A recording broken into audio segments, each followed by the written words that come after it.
Hi guys, and welcome to the Shrewsbury Biscuit podcast. I'm your host Alex Whiteley, and today we're going to be speaking to a representative from the Hive in Shrewsbury, which I'm really excited about. We've been trying to get you guys on for a while now, so I'm really happy that we can do this. We are at Biscuit Studios in the Parade Shopping Centre. Make sure you pop in and have a look at this treasure trove of shops. It's really nice here. It'd be great to see you.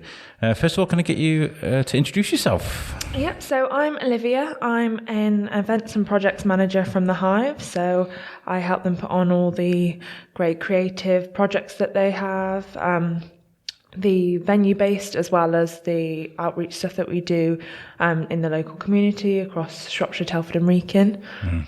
Yeah, I see you quite a bit when we go to like events and things. Yeah. We kind of do the same, meet up with the same sort of people. So I've always been like, yeah, we need to get on the biscuit, but we've just always been so busy. It's just been crazy. Before we get into this, I want to do a quick shout out because there's lots of craziness going on in the town across the whole world by the looks of it about this coronavirus outbreak.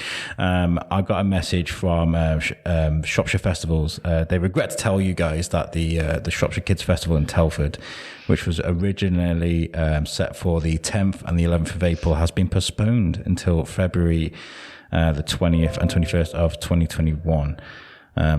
There's a lot of things being cancelled and rearranged and things because of this. It's not cause for panic, of course. But yeah, that's been rearranged.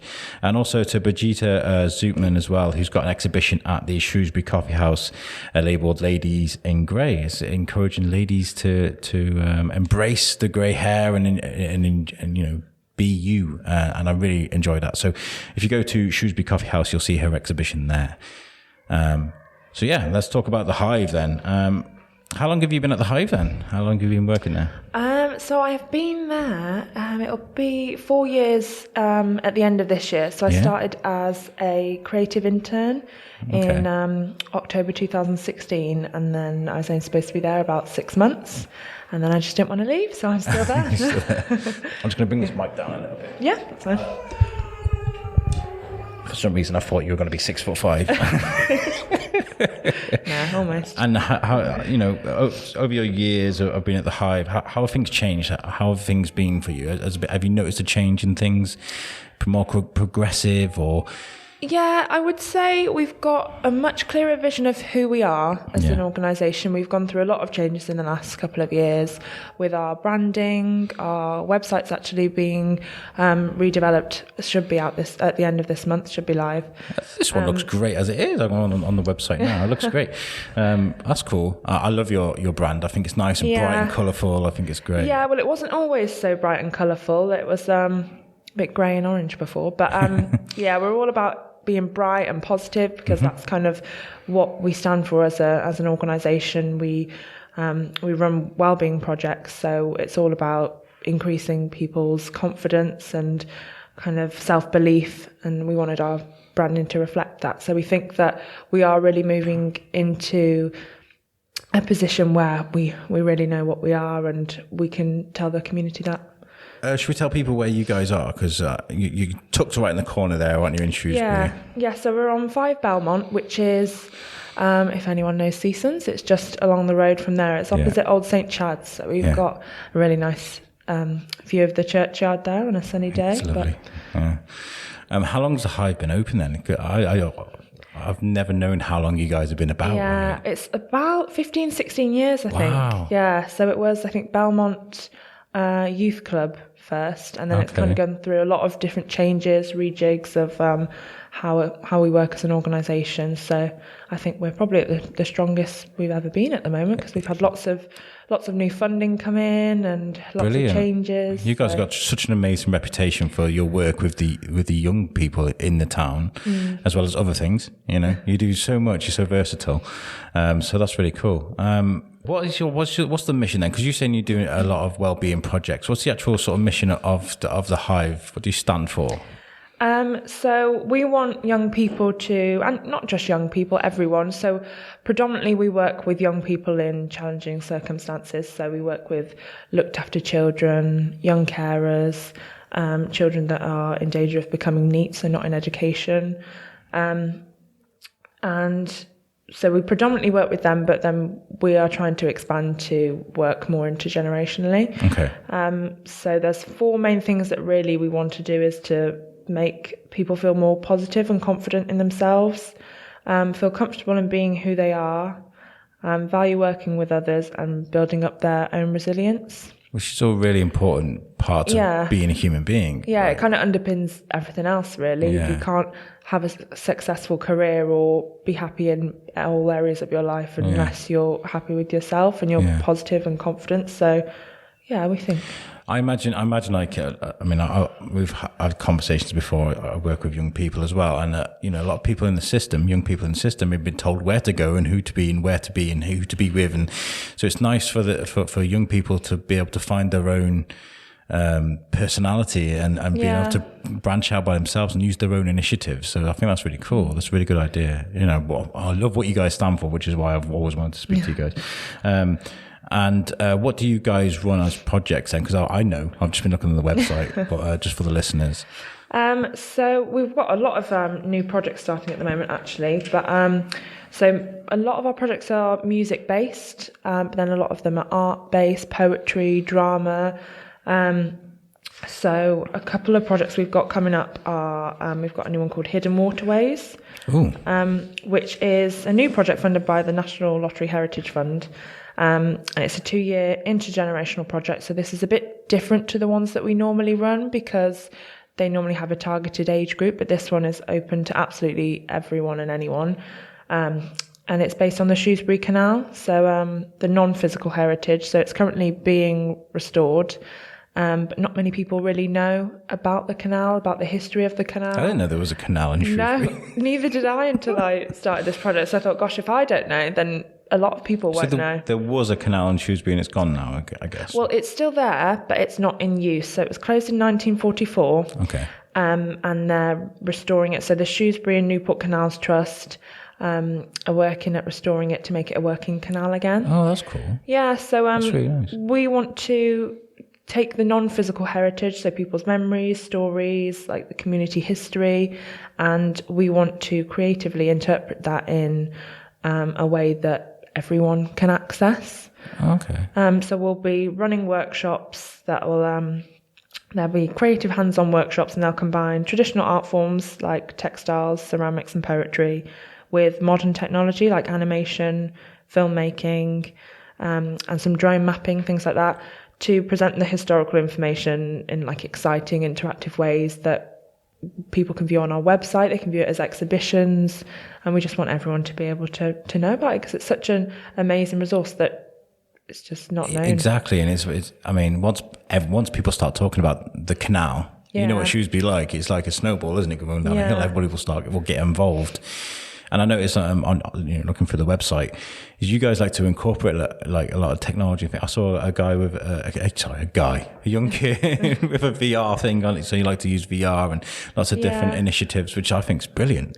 Yeah, so I think the picture you're talking about is one of our previous projects that was the National Lottery Heritage Fund, and that was Scars of the Unfought Battle. Yeah. And that was a project where it was quite similar to this one in that we looked at the non-physical heritage of World War II plane crashes in Shropshire, because there were so many of them and no one knew about them either. So we had young people go out to the plane crash sites and speak to people that were alive at the time of it happening, and they'd interview them, and then they'd make a film about it. And so I think it's on our website and YouTube, and we've had so many people that are interested in it. And actually that project was aimed at young people, and we had so many parents saying, can I get involved? Like, I want to make a film. So that's kind of what led us to put on this Hidden Waterways one, so that everyone can be involved in doing it. I can imagine it's hard for a young person. I don't know, maybe it's harder for older people, because young people got that imagination, haven't they? But to look across a field and just try and imagine a plane crash or a battle, say if you're a battlefield, so with the VR or with pictures, you can actually witness it as it was, which we were talking about battle reenactments the other day. We were talking about the trenches they're going to be building up at Park Hall, World War I trenches. It's because you can witness it. You can be there, if you know what I mean, and you can kind of put yourself in the position of somebody in a plane crash, for example. I think that's really good. I was going to say something. I forgot. My mind is everywhere today. I've honestly had so much information I've had to deal with today. We had this thing we were going to do at the very beginning. It was Shane's idea. It's called Memoirs of a Salopian. And we were going to speak to people of other generations and talk about what their lives were like in Shrewsbury. Back in the day, when things were a little bit different. And I feel like maybe we could probably help you guys with that. Yeah, maybe get definitely. some things on our show or just recorded, people that remember the canal, or people that remember working on things, or people that remember people that worked on things, Yeah, because a lot of the people that we spoke to for the last project, it was when they were a little boy, or it was their parents that remember. So you've got to grab that before time runs out. Exactly, and that's what we want to do. We want to make sure that there's a resource at the end. So we want there to be, we're going to put a ceramics trail along the canal so that once it's all restored, people can walk down it and they can keep reading people's stories. And then we also want the digital archival information that people will be able to access for years to come. Yeah. So yeah, hopefully. What's the goal here for and how this develops young people though? Is it about developing investigational skills, empathy, that sort of thing? Well, initially it's a skill sharing project, really. It's open to all ages. So we want people to work together. We want to tackle issues of loneliness that people might have, because a lot of the canal runs from the flax mill in Ditherington, and the bit that we're working on runs right up to Uffington. Okay. So there's an area there called Berwick Wharf, and that's where one of our partners for the project, Art Shack, they're located there. So all along there, it's quite rural, some of it. Mm-hmm. And there's communities that live along that canal that can be quite rurally isolated. So we want to tackle the issues of loneliness and improve mental and emotional well-being, and bring all those communities together to kind of share their heritage. That makes a lot of sense, because a lot of what I hear about in Shrewsbury is it's always about the town. It's never about the rural outside areas. So that's actually really nice. It's quite refreshing to hear that's something like that is going on, connecting the town through ways other than just roads, so that's brilliant. I like that. So when does that start again? You probably did just tell me, but no, I didn't. So that starts in spring, summer this year. So we're still recruiting participants. So if anyone's interested, they can just get in touch with us at the Hive by popping in or dropping us an email or a call. But yeah, we're going to have a lot of taster workshops, trips to places of interest to gather a bit of archival information, and then a lot of creative workshops over the next 2 years. Have you already got a selection of sources available, like people, if there's anybody listening to this that could get involved and sort of help in some way, where they have a source of information or they have a way of being able to help you guys? Would that be something you'd be interested in? Oh yeah, absolutely. We want people to get in touch with us if they want to take part in the project, or if they've just got memories of the canal that they want to share with us, or if they want us to share information with them. So we actually have a Facebook group called Hidden Waterways that people can go onto and share any information or just read information themselves. Yeah, I think people enjoy that, because we spoke to Shrewsbury Streetscape project a couple of weeks ago, and they were talking, because this guy James is drawing all the buildings in a row. You've probably seen it on Facebook, and he got to one of the garages, and people were also obviously, really interested in seeing him draw this building, but then they were like, what was there before? And then this massive conversation just snowballed into this history talk about this building, what was there before. So all it needs is the seed. You plant the seed and people start talking about the canal, like I said. You will probably get a lot of interest in that. Hopefully. Yeah, we hope so. Yeah. What else have you got going on then? Because that sounds fascinating, but you guys work on so much. I was looking there's so much going on. Well, actually, we're just coming to the end of another project called Shining Stars. Okay. So it started as a radio project, but it's now a podcast project, because the young people just decided that just fit into what they wanted to do a bit more. So for the past 12 months, we've had a group of looked after children that are aged 12 to 15, and they've taken part in loads of music-orientated workshops with the aim of raising the voice of looked after children in Shropshire. And they wanted to do that through the medium of broadcast. So they've developed a programme of broadcast based on their areas of interest, like DJing, video game music. We had one that was obsessed with horror movie music, so they did a whole segment about that. They made some jingles. got familiar with the technical equipment, so like the mixing desks and all of that stuff. And then they interviewed people, so they practiced their interview skills, and then they actually sat down with the head of children's services, Ed Potter. So they talked about the council's role as a corporate parent of the looked after children and their responsibility to ensure the outcomes of the young people in Shropshire. So they grilled him about things like their living situations, education, things, and it was so they should have a programme of podcasts that will be available on our website.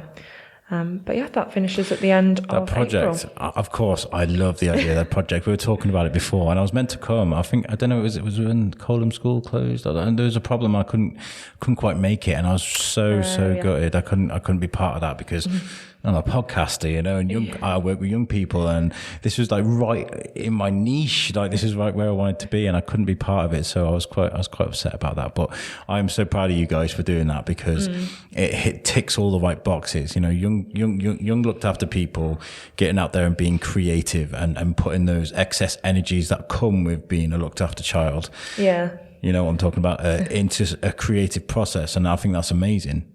So how did it go for you? Did you see some shining stars come through? Yes, we did. Well, they had they requested to have a band building type live lounge day, and that was amazing. They covered a load of songs. They mixed up the genres a little bit. They made some genre quizzes, and it's been really good, really good. But I think we're going to aim to extend it a little bit. So hopefully if we apply for more funding, then we can kind of continue the project and you can be involved. Yes, we please. can get more people involved. Yeah, so it's gone really well. Yeah, I'm glad to hear. I'm glad to hear because I can relate so much to the whole thing because you get in front of a microphone. It doesn't matter what you're doing, and you become the star. That's it, and young people feeling like that, even for a half an hour show, a 45-minute show, it's just a holiday. It's a break for them, and it's also a creative thing as well. That's brilliant. Yeah. So how long was that running for then? So that was 12 months. So it started around this time last year, but it kind of feels like they're just getting started. So it's a shame to finish it now. So we're hopefully going to extend it and do a bit more. If I'd have found out about podcasts when I was 14 years old, I'd be a superstar right now. I'd be like Joe Rogan, rolling in those views.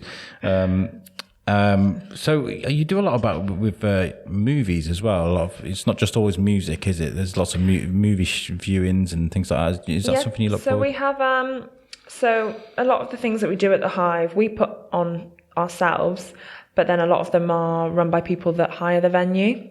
So we have the Shrewsbury Film Society that have their programme of foreign films at the Hive. So there's generally one a week from like September to May, June time.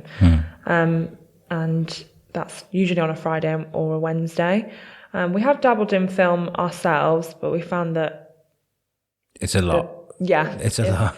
Yeah, it's a lot. And we found that the music stuff works a bit better. That's what. So we'll leave the film to the experts. Well, the reason I was asking is because I've been speaking to for weeks now. I've been speaking to a young director called Luke Allen. Okay. He won't mind me shouting him out. We were trying to organise a viewing of his movie Unstable, which has won awards. 15 this guy is. He made this amazing movie and was looking for somewhere to show his movie. And I was speaking to a couple of people about where we could get it, but it's one of those things you talk about, and it just never happens. It happens all the time with us, you know. So maybe I can hook him up with the Hive and maybe we can put something together for him. Because I'd love for him to bring because he's from Telford, but I'd love him to bring his movie to Shrewsbury to show people because he's an amazing talent for 15. He's doing great things. So.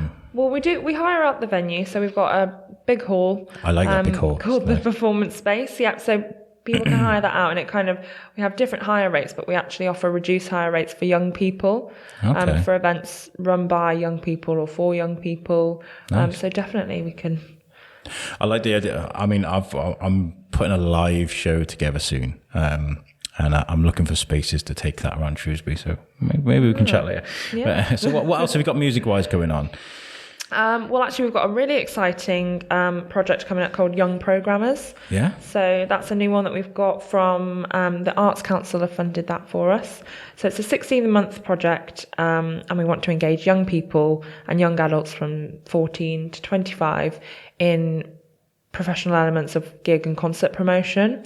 So we'll be focusing on developing their skills in high quality artistic programming, sound engineering, marketing and promotion for small or medium-sized venues. So they'll put on a programme of gigs in Shrewsbury and surrounding areas. So they could be at the Hive, they could be at really obscure places that no one really does gigs. I don't know. Not Albert's Shed, though. It's not that kind of gig, guys. Yeah, so that'll start in May.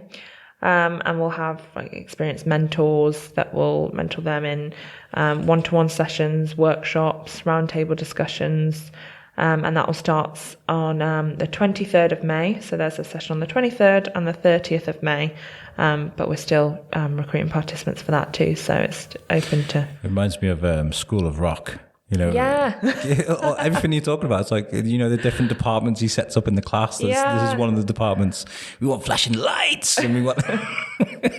I'll have to show that. Yeah, that's a brilliant film. I do love that. Yeah. So, how do people get sort of involved? Do you have to pay to get involved with this? Is it like a payment thing throughout the 16 months? No. So the most of our projects are free to take part in. We don't charge people. So we want them to, especially this Young Programmers project, to be almost like a supplement to a young person that might be at the college who is doing media and they want to enhance their portfolio by taking part in that project. So yeah, and we don't want them to feel like there's a cost to that, because we want it to be accessible to everyone.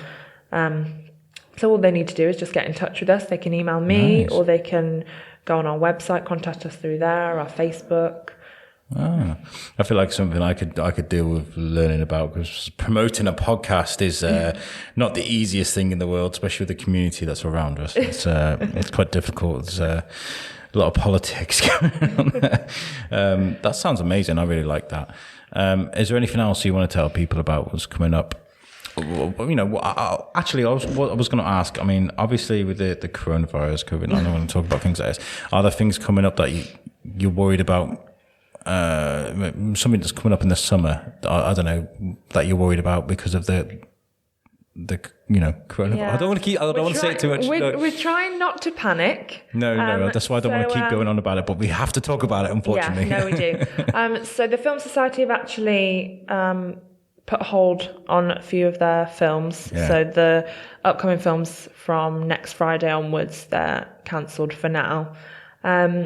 But we are we've had our early years music session on this morning. We had a full house. Nice. Everyone washed their hands several times. So we're just singing happy birthday while this is. Yeah, we're trying to just keep everything as clean and sanitary as possible, but we're just kind of taking every day as it goes and taking the lead from the government and what they say. If they do impose the social distancing thing, then obviously we will have to take that into account. But it's such a shame that this is happening. I mean, you can understand why it's happening, but like for you know, establishments like yours, where it is actually a super positive thing that you're doing, it feels like that's an effect that isn't. It's not a financial thing. It's not it's a creative process that's going to be. Yeah. I always try to be positive on this show. We've got to talk about these things. So coming up in summer, I don't know, is there anything in summer the way you encourage people to get out and there and do things, coming to you and do things for the summer? Yeah, so we've got lots of summer workshops. So we've actually got Easter ones coming up. Let's not skip Easter. Yeah, I was going to say actually. So our summer one we're still looking at, but Easter we've got a workshop called Lino Printed Bags, and we've made lots of changes in the venues recently of how we can be more economically friendly, environmentally friendly. So we've had a bit of a change up of all of our cleaning products, and we're looking at the way that we use our resources. So paper and like our workshops, we want them to be ethical. So this workshop that we've got coming up is tote bags that people can lino print on, and they're sharing environmental messages. Nice. And then we've also got a pottery workshop, which is making bowls and soap dishes and things from molds, which again, we're trying to push people to reuse things. So the whole soap dish thing, we want people to not use plastic bottles with soap, and we want people to have a nice little soap dish, so they buy bars of soap instead of plastic bottles. So we're trying to incorporate that into everything we do. Yeah, that's good. How what are the ages for the pottery thing? I'm thinking about my little boy. This pottery is an adult one, but we do regular children's ones as well. So we'll have children's ones in the summer. Yeah, you do a lot with the young kids as well, don't you? Yeah, which is good. I mean, is it the fuzzy beats or buzzy beats? Fuzzy beats. Fuzzy beats. Yeah, that's on this morning. Yeah, they're there now. So yeah, my little boy's probably a bit older. He's in school anyway. What am I on about? That's really good. I mean. So you've got that coming up. Summer. Can we move on to summer after? So that's Easter. Yeah. And then you've got later on in the year. So summer will be a lot of our projects will kick off in summer. So that's kind of the focus. So the Hidden Waterways one that I've spoken about, the young programmers. So that will be happening a lot over summer. So at the moment, the venue is just so busy. We've got so much going on, which is great. But then it's the space, isn't it? Yeah. So we're kind of shifting a bit. We've got more of a focus on our projects. We had our street festival last summer. So we're not doing that this summer, but I think we are going to link up with the bid and look at doing some events with them. So keep an eye out. Well, we'll help you out with that if we can. And you know what I love about you guys is you're so well supported. I mean, you got so many people helping you, because everybody sees what you're doing and the cause, which is great. You've also got Charlie Adlard, who's your patron. Yeah. Is he still your patron? He is. He's our patron, and he's actually having an exhibition at the Hive in May. Oh, wow. So I have to stop by. It's a lot of people don't know that he does a lot of life drawing as well. Yeah, if you follow him on Instagram, you'll see. He's very proud about that. Yeah, so... he's had his exhibition at the museum of all of his Walking Dead stuff. He's having one with us of all of his life drawing stuff that we actually run a life drawing class on a Tuesday. That's run by Dave Bissett. And he attends that. So it's kind of showing a different side to his work. So that's nice. We were talking about that on the Biscuit a while ago. I was like, we'll have to go one day and just see who... Well, because... Dee Dee keeps saying that we should have a draw off and then get someone to judge it. So if we turned up at one of the maybe not the live drawing, I don't know, maybe turn up with somewhere with Charlie, and I was talking about Kerry from Bloom Studios as well, and then get it properly judged, and whoever wins is like the best artist from the Biscuit. I don't know. It'd be quite fun. But it's lots of opportunities there. Let's talk about the hire space. How much is it to sort of hire your spaces? If anybody's looking out to run an event, or can you tell us sort of like how much it might be? Yep. So we offer lots of different rates because we want to be as inclusive as possible. Mm-hmm. So during the daytime, our big hall at the back, our performance space is £15 an hour, which is Monday to Friday, 9 to 5. And then in evenings and weekends, it's £38 an hour, which is our commercial rate. But then we offer reduced rates for young people, charity groups, regular classes, community groups. So that varies from like £26 to £38. So, that's really cool. Yeah, and we've also got a sound studio that bands often come and hire out. So sometimes at about 4:00 when they finish college, we'll have a band come and thrash on the drums for 2 hours. Yeah. I bet that's great for you guys. I'm trying to do your work. A lot of our rooms are quite soundproof, most of them. So it's not too bad. One of your rooms gave me one of the biggest headaches ever when I first started. We did before Comicsalopia started. We spoke to all the comic book artists from around the area. We all got sat around in that big room, and we all sat around in this big table. I did this interview that I was so nervous about because it was my first big thing. I had Charlie Adlard and Robbie Morrison and everybody around this table, and somebody left the aircon on, and Dan Berry, I think it was, who brought his microphones, brought in the most sensitive microphone on the planet, and it picked up the aircon. So when I tried to do my editing, all you got was oh my god, but it is a beautiful space. We found that out during our Shining Stars project, so we have to be careful with the aircon. It's a great space, though. Yeah. I love what you guys do. How